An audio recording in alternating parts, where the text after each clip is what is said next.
Welcome everybody, I'm Only1Gam3r. Today I'm joined here with MariosWASD. Go ahead and say what's up. Hey guys, Mario back here, and it's a pleasure to be with my good friend, it's a pleasure. Okay, moving on. But today we're gonna be doing something quite extravagant, and that is reading a Five Nights at Freddy's fan fiction. Five Nights at Freddy's. This was Mario's idea. Just want to state that. Don't put this on me. I never. But this story is called Five Nights at Freddy's Legends Reborn. It's by Insane Creature. And yeah, we're gonna let Mario go ahead and start this out, and we're gonna dive right into this. I don't know how this is gonna go, but hey, we're gonna roll with it. So quick warning: if you're under the age of 35, this may get a little bit inappropriate. Just a little bit. You never know what these animatronics do behind the scenes. They sure are. So it says it was 12:30 a.m. and the pizzeria was closed, allowing the animatronics to just chat with each other alone. A tall, thin figure walked towards the pizzeria doors. He was wearing a thick coat, a black fedora. He smiled at the pizzeria. He stood in front of it. He laughed and walked inside with an evil smile across his face. He looked around the pizzeria as he walked in. It was dark and quiet. Freddy did his deep laugh. The tall figure looked around the room, searching for whoever laughed. The figure had a huge grin on his face. "I'll go first," whispered Bonnie to Freddy. "Be careful." Wait, be careful this time, Freddy whispered back. "I will," said Bonnie, kissing him on the cheek. "I promise." Bonnie peeked her head around the corner. She looked at the mysterious figure looking around the pizzeria. Bonnie grabbed her guitar and snuck up behind him. The figure looked up as he heard something behind him. He turned around fast to see nothing. Bonnie was gone. The figure just shrugged and continued looking around. Bonnie was on the ceiling, looking at the figure, continuing to walk around. She teleported back to the ground quietly. She looked to her right and saw Toy Chica sneaking up on him. Bonnie creeped up to the figure again. "I can hear something behind us again," said a voice in the figure's head. "Let's wait until she attacks," replied the figure. Bonnie lifted her guitar and flung it with immense force at the figure. He turned around and caught the guitar. Bonnie gasped. The figure threw the guitar to the side and took out the long, thick string. The long one. Bonnie grew wide-eyed as she saw the string. She turned around and took off running. The figure swung his string and wrapped it around Bonnie's neck. The figure tugged hard on the string, pulling Bonnie backwards. She landed on the ground hard and was being dragged across the floor. Bonnie screamed in fear. She tried to break the string, but it was too thick to break. She looked to her left and saw a figure running fast towards her, wielding a sword. It was Vixie. Vixie swung the sword at the string, cutting it. Bonnie took the string off of her.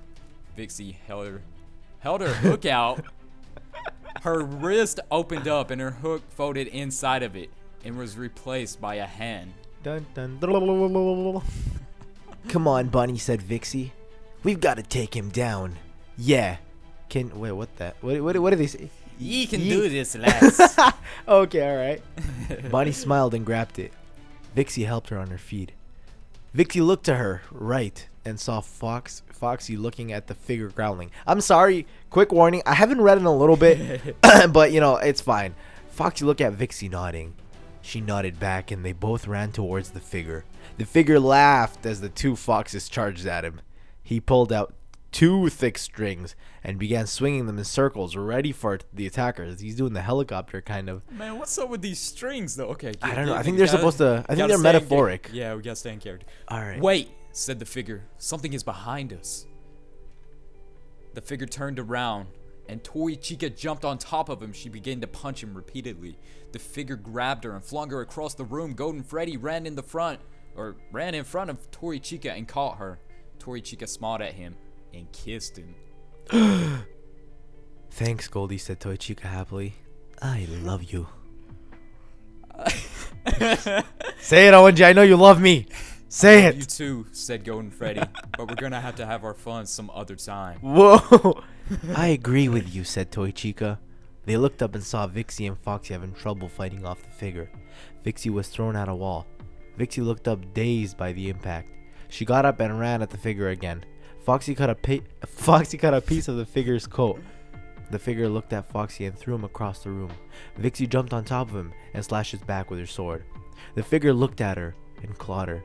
Vixie shouted as she got clawed. She held her stomach and saw oil leaking. You know it's serious because they're machines. Yeah.